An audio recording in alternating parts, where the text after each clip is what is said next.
Hey guys, what is up, and I welcome each and every one of you to a new League of Legends video. So obviously one of the main things that I enjoy doing on this channel with you guys is talk about new potential builds that could be really strong on certain champions. And this time we'll be putting our sights onto ZED, a champion I feel like I haven't really talked about in a little bit too long. But the overall build and the runes and the masteries I'll be talking about in this video are not ones that I personally thought of. In fact, these are the ones that Faker uses. Now obviously Faker, being known as one of the better ZED players, if not the best ZED player in the world, is definitely very interesting to see what exactly does he do on this champion. I mean, what does he run? Is it anything different? And after doing some research and checking out what he does, I have to say it is quite different, or else I wouldn't be making this video. In fact, he actually does a couple of things that I personally have never seen any other ZED player do. By the way guys, near the end of this video I will be talking about a certain application on your phone that I think is really cool, and I think a lot of you will really enjoy. The name of it is LOL Sumo, so I definitely highly recommend tuning in for that and at least checking it out.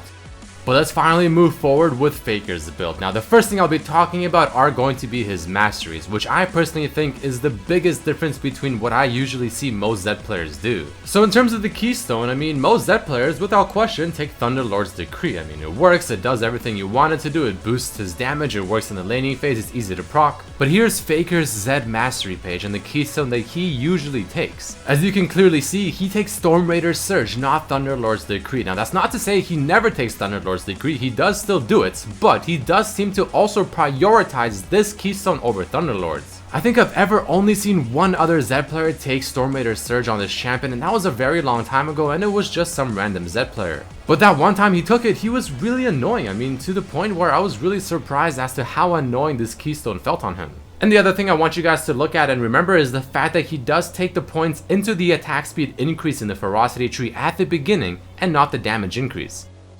Alright, so let's talk more about this. Why is he taking Stormraiders Surge? What are the benefits? Why can this be good on ZED? So first things first, I mean, it will offer less damage in the laning phase. Now I use the word less kind of leniently, I mean, because yes, technically it is going to be less burst damage, but if you utilize this Keystone correctly, you can maybe even do more damage than Thunderlords, but again, it will just all come down to how well you execute everything. So ever since Blade of the Rune King has just simply not been a core item on ZED anymore compared to how it used to be, it's been a little bit awkward to stick on your target lately. I mean, yeah, you would ult them and you would do some damage here and there, but if they flash away, if they use some kind of escape ability, it would always feel a little bit awkward to get right back onto them if your W is on cooldown. Well, in comes Stormraiders Surge. It pretty much solves all of that, because now doing that extra damage is going to be giving you that burst of movement speed, and this, on top of some of the synergy you will be getting with the items I'll explain later, is actually quite nice. You are going to have a lot of stick potential on your target, so you don't always have to rely on your shadows, and you don't have to rely on getting Blade of the Rune King to actually stay on the target.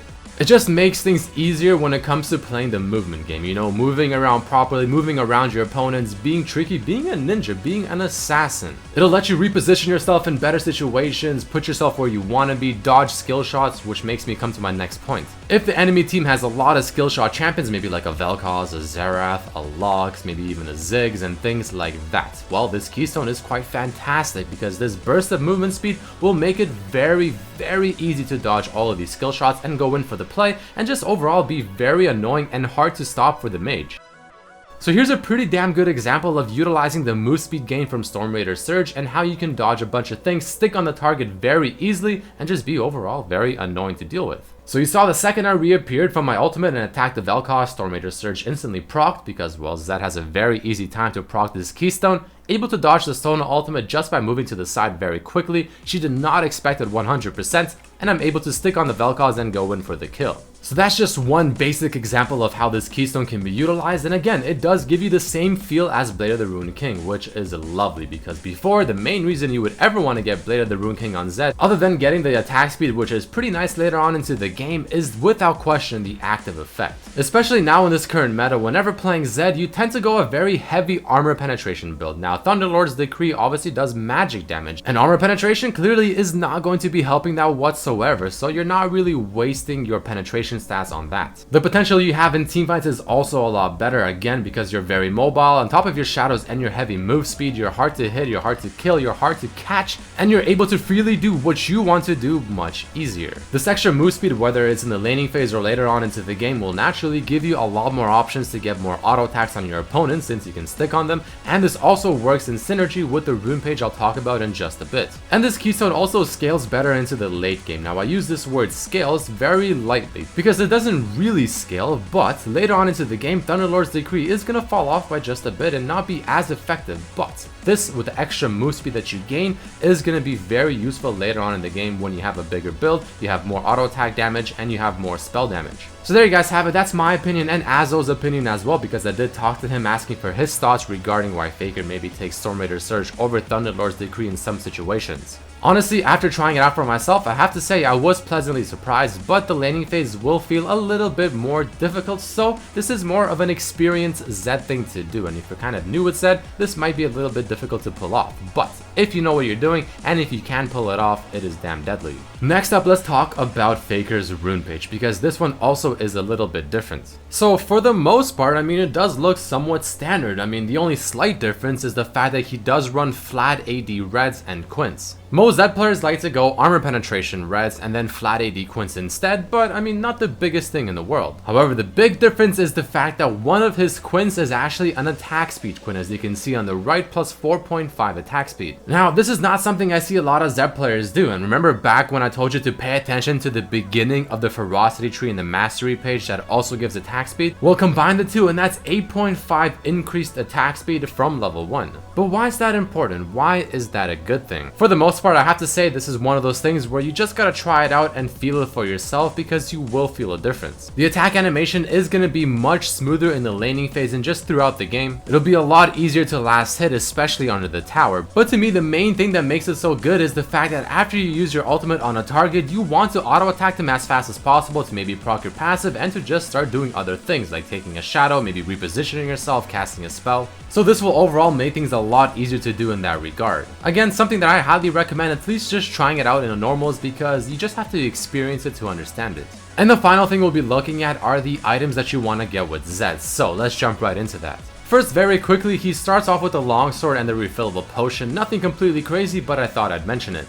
Next up, the core items you usually want to choose between are as follows: Yomu's Ghostblade and the Black Cleaver being an absolute must. Duskblade of Drakthar is becoming much more popular, and I'm seeing a lot of other high-elo Zed players take it as well on top of Faker. It just simply works for the current meta and helps you snowball that much better. Maul Malmortius is fantastic as well if the enemy team has a lot of magic damage and or you have a mid laner that you just simply have to respect their damage with, so maybe like a Fizz or LeBlanc. There is some hidden synergy here as well. Now, Stormraiders Surge obviously giving you a lot of move speed whenever you proc it, but combine that with the active effect of Yomu's, the passive effect of the Black Cleaver, and the percent movement speed offered by Duskblade of Drakthar, all coming in together beautifully. You'll have a lot of mobility, whether it's your shadows or your actual movements, and it's really cool and very annoying to deal with. And here are the situational items, just kind of depends on what you need. Guardian's Angel is fantastic, Starrick's Gauge being a great offensive defensive item, and Last Whisper if they just have an abundance of tanks with the Last Whisper item, and all of the armor penetration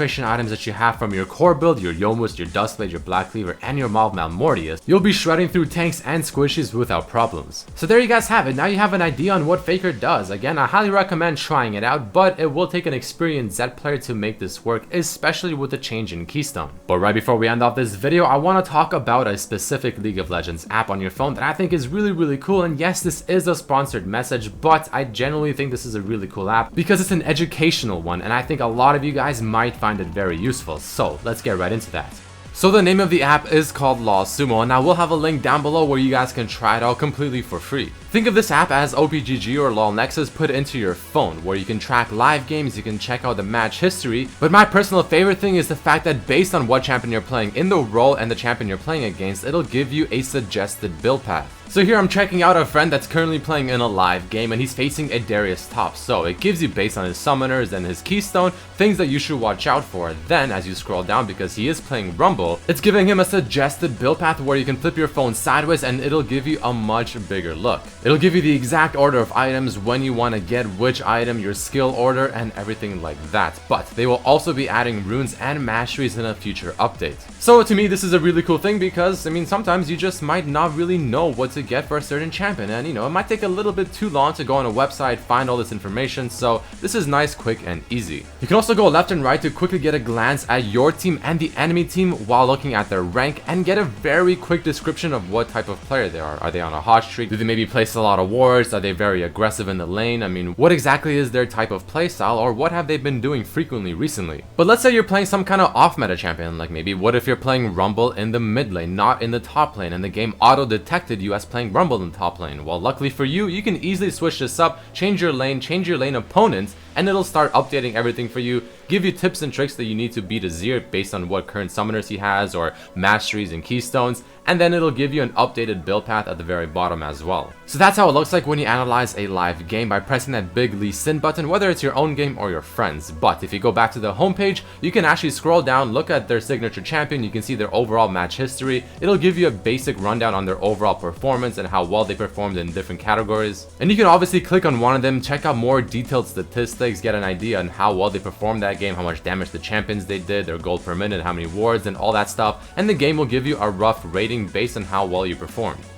But going back one screen to where the match history is, at the very top left, you see a trophy. You can click on that and it'll give you achievements for that player. Again, whether that's your friend or yourself, based on whichever summoner you have inputted. And this is just more of a for fun thing to see and just kind of see what they have been doing well in and maybe not so well in. And the final really cool feature that I'll show you guys is going to be where you can track pros and friends. So taking a look at the pros section first, at the top you can see the tab. You go there and you can actually track real pros, that you can see their match history, you can see what champions they've been playing, in what role, how well they performed in every single game. You can remove pros that you follow, you can add pros as well, and this will keep getting added more and more and more in future patches. Or you can go to the other side of the screen and go to your friends, do the exact same thing as with the pros, track them, see what they've been doing, and you can add 3 friends at the same time and see their match histories, again, look at their statistics and things like that. But there you guys have it, LOL Sumo, a really cool phone app. This is a sponsored message, but I genuinely think this is a cool app and it's very useful, mainly because of the build path that it offers you and gives you an idea on what to do. So I will have a link down below in the description, guys. You can try it out, it's completely free for your phone, and I hope you guys find it useful, enjoyable, and maybe it'll actually help you. But that is about it for this video, guys. I thank each and every one of you so much for watching, and I appreciate all of you supporting me with these sponsored messages. I'm not going to be doing too many more. This was the last big one, but I did want to do this one because, again, I genuinely think it's a pretty cool app. Either way though, if you did enjoy this video, learn something new or whatever, hit that like button to show your support, subscribe if you haven't, share this video with your friends, and check out my other videos as well, and I'll see you guys for the next one. Peace.